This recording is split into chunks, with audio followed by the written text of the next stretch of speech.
बिहार रोजगार इन्फो में आप सभी का स्वागत है दोस्तों। बात करेंगे जमीन दाखिल खारिज को लेके नई अपडेट के बारे में। बिहार सरकार की तरफ से एक नई ऑफिशियल नोटिस निकाल दी गई है जिसमें कि कुछ बातों को आपको ध्यान रखना होगा। अगर आप जमीन लिए हुए हैं और दाखिल करवा खारिज करवाने की मूड में हैं तो इन बातों को आपको ध्यान निश्चित तौर पे देना होगा। अगर आप इस बात को ध्यान नहीं देते हैं तो हो सकती है कि दाखिल खारिज के जो पेपर है रिजेक्ट कर दिए जाए, क्योंकि यहाँ पे जो है सो सभी लोगों के लिए जो ऑफिशियल सूचना जारी कर दी गई है। क्या कुछ निकल कर आ रही है आप लोगों के लिए अपडेट, पूरी जानकारी इस वीडियो में हमने कवर किया है। तो वीडियो आप शुरू से लास्ट तक देख लीजिए ताकि हर एक जानकारी आपको प्राप्त हो सके। और चैनल को नहीं किया है सब्सक्राइब, चैनल को आज ही कर ले ताकि हर एक अपडेट आपको इस चैनल के माध्यम से मिलता रहेगा। तो चलिए स्क्रीन पर और पूरी जानकारी आपको बताएंगे कि दाखिल खारिज को लेकर आखिर अपडेट आया क्या है और इसको कैसे फॉलो करना है, किन बातों को आपको ध्यान रखना है। तो देखेंगे तो जैसा कि हमने ऑफिशियल वेबसाइट ओपन किया है,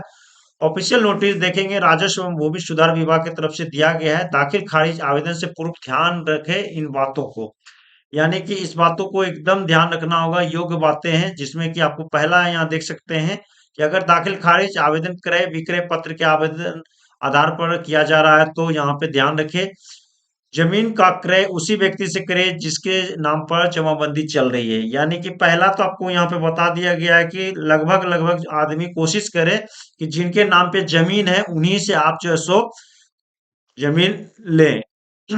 और यहाँ पे देख सकते हैं कि अगर किसी कारणवश आप जमाबंदी रैयत से जमीन क्रय करने में सक्षम नहीं है तो जमाबंदी रैयत के सभी वंशजों से जमीन का क्रय विक्रय पत्र लिखवाएं। सभी वंशजों से लिखित विक्रय सहमति पत्र प्राप्त करें। मतलब दोस्तों, अगर आपने जमीन किन्हीं से लिया है और उनके नाम पे जमीन नहीं है तो आप ये चीज को देख ले कि जमीन क्रय के समय में क्रय और विक्रय का पत्र लिखवाएं निश्चित तौर पे, लिखित तौर पे। और उनके जितने भी वंशज हैं सभी से लिखित विक्रय सहमति पत्र प्राप्त जरूर कर ले। इस चीज को ध्यान रखिए, इसके पहले भी हमने आपको वीडियो में जानकारी दिया था। अगर आप जमाबंदी संयुक्त खाते की है तो क्रय विक्रय पत्र सभी खातेदारों से लिखवाएं, सभी खातेदारों से लिखित विक्रय सहमति पत्र प्राप्त करें। इस चीज को ये भी ध्यान रखिए कि अगर जमाबंदी सभी के साथ है तो आपको सभी के अनुसार से क्रय विक्रय पत्र का जो है आपको खातेदारों से लिखवाना होगा और सभी खातेदारों से लिखित विक्रय सहमति पत्र प्राप्त करना होगा, तभी आपकी जो है दाखिल खारिज हो पाएगी। चौथा में दिया गया है कि अगर आप जमीन का क्रय जमाबंदी रैयत से नहीं करते हैं तो ऐसे में आपको दाखिल खारिज करने समय में अन्य हिस्सेदार से संबंधित विवरण दर्ज करना आवश्यक होगा तथा विक्रय सहमति पत्र अपलोड करना आवश्यक होगा। यानी कि अगर आप जमीन जो है सो जिनसे ले रहे हैं, अगर जमाबंदी रैयत से आपने अगर आप दाखिल खारिज आवेदन करते समय हिस्सेदारी संबंधित विवरण दर्ज नहीं किया है तो आपको करना होगा, तभी आपको यहाँ पे होगा। और साथ में विक्रय सहमति पत्र भी अपलोड करना होगा, तभी आपका दाखिल खारिज होगा।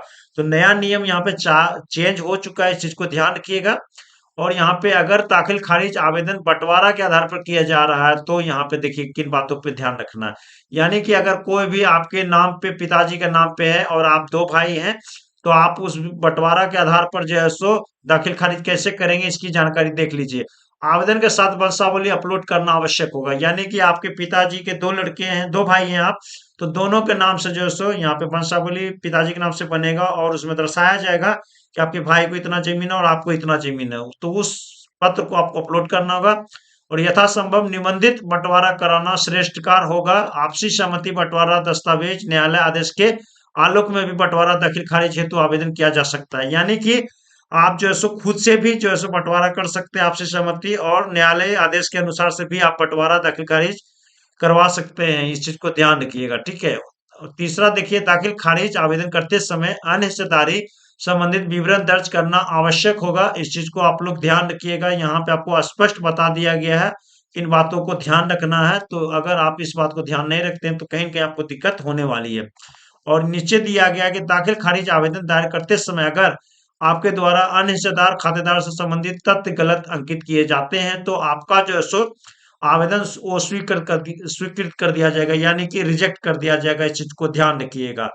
तो यहाँ पे आपकी जो महत्वपूर्ण सूचना है वो आपको राजस्व एवं भूमि सुधार विभाग की तरफ से निकल कर आ गई है। इन बातों को आप लोग को सबको ध्यान देना है। अगर आपने जमीन लिया है तो आपको जो है सो सहमति पत्र जो है सो अपलोड करना होगा और साथ में क्रय और विक्रय का भी आपको यहाँ पे जो है सो देना होगा, ठीक है, पत्र। तो इस चीज को ध्यान रखिएगा। और अगर आपके जो है सो पूर्वज के नाम पे है और आप अपने भाई में अपना बंटवारा कर रहे हैं, तो आपको इस चीज का भी ध्यान देना होगा। और आपको जो है सो यहाँ पे दोनों बातें बता दी गई है। ऑलमोस्ट हमने आपको पूरी जानकारी बता दिया है। आशा करते हैं कि वीडियो आपको पसंद आएगा। वीडियो को अधिक से अधिक शेयर कर दे और चैनल को जरूर सब्सक्राइब करें हर एक अपडेट के लिए। Thank you.